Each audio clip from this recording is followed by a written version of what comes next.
comme je l'ai déjà dit, le système est arrivé à prendre le contrôle bien, à maîtriser la coalition. Quand vous formez en coalition, vous choisissez un responsable, vous avez les démembrements. L'histoire du Togo a montré que ça ne marche pas. La seule chose qu'on peut demander au niveau de différentes coalitions, c'est code de conduite, le respect mutuel. Et pour moi aujourd'hui, je suis pour quelqu'un, vous voyez ma main, comme ça. C'est-à-dire, au même moment, vous êtes nombreux, au moment quand vous vous repliez, tous ensemble, vous construisez un point. Et vous pouvez donner ce point à l'adversaire, il va tomber. Et aujourd'hui, on ne va pas empêcher que ce soit de se regrouper en parti politique ou bien en association. Et par rapport à l'histoire du pays, par rapport au vécu quotidien, on ne peut que se mettre ensemble avec des gens à qui on a confiance ou bien à qui on pense que c'est cette stratégie, c'est cette méthode-là qui va aboutir à la lutte. Donc si je me sens proche de telle personne qui a mis en place une association, nous allons travailler à mettre en exécution notre méthode, notre manière de penser. Donc ceci ne nous oblige pas à ce que nous attendons que l'autre aussi qui a son mouvement, bien son parti politique, doit venir vers moi d'abord avant que moi je ne commence pas à mettre en application mes choses. Et aujourd'hui, parce que quoi, quand on veut dire que non, pourquoi les autres doivent venir, on va se mettre ensemble, et etc., que ça crée beaucoup de cacophonie, non. Parce que si on a plusieurs foyers de résistance, le système a oublié de suivre tous ces foyers de résistance-là. Au moment, il a oublié de suivre tous ces leaders que dans ces groupes de résistants-là. Le système a oublié de suivre tous ces groupes résistants au même moment.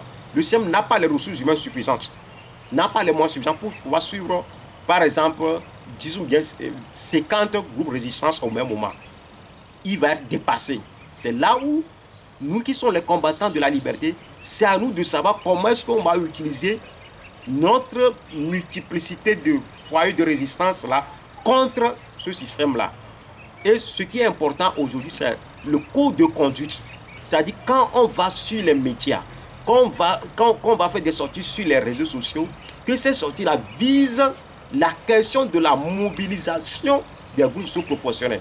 Ce que je suis en train de dire là, est-ce que ce message-là va permettre à l'étudiant, à l'élève, à l'enseignant ou bien aux paysans de se lever pour leurs droits socio-économiques, quel qu'en soit le risque? Est-ce que ce que je suis en train de dire là est en train de retourner la prison contre l'oppresseur? Est-ce que je suis en train de dire là, en train de retourner l'assassinat contre l'oppresseur? C'est ça la chose la plus importante, parce que ici au Togo, quand vous prenez l'histoire, on a remarqué que le problème, ce n'est pas la question de leader, bien de groupe qui est devant. Quel que soit le groupe qui est devant, le système a toujours sa méthode. C'est la répression, c'est les intimidations, c'est la corruption. C'est face à cela que nous devons réagir. Donc, il y a plusieurs groupes, il y a plusieurs partis politiques, il y a plusieurs associations.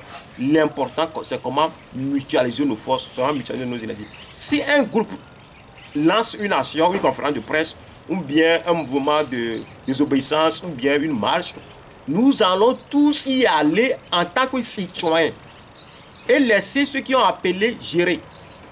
Nous sommes citoyens. Une action qui va vers la désorganisation, la déconstruction de l'oppresseur, si on se sent dans cette action-là, on doit soutenir ces actions-là. C'est pour ça que chaque groupe doit commencer par mettre dans sa tête qu'il y a la notion d'allié potentiel. Quand je lutte aujourd'hui, un groupe dans un environnement dictatorial, il faut toujours avoir la notion d'allié potentiel. Quels sont tes alliés potentiels? C'est par rapport aux alliés potentiels qu'on construit son discours. C'est par rapport aux alliés potentiels qu'on pose des actes. On ne va pas dans un environnement dictatorial parler à tort et à travers pour dire que bon, on veut chercher le monopole de l'espace politique. Non. Aujourd'hui, la question, ce n'est pas le monopole de l'espace politique. La question, c'est de mobiliser les Togolais à se lever pour leurs droits sociaux-politiques. La question, c'est de mobiliser les Togolais à avoir une vie décente au Togo, d'avoir un hôpital de qualité au Togo, dans toutes les régions. La question, c'est d'avoir dans chaque commune un hôpital moderne. C'est d'avoir une ambulance dans chaque commune, c'est d'avoir une université dans chaque commune, c'est d'avoir des lieux de loisirs pour les jeunes. Je suis dans ce quartier pendant ces vacances.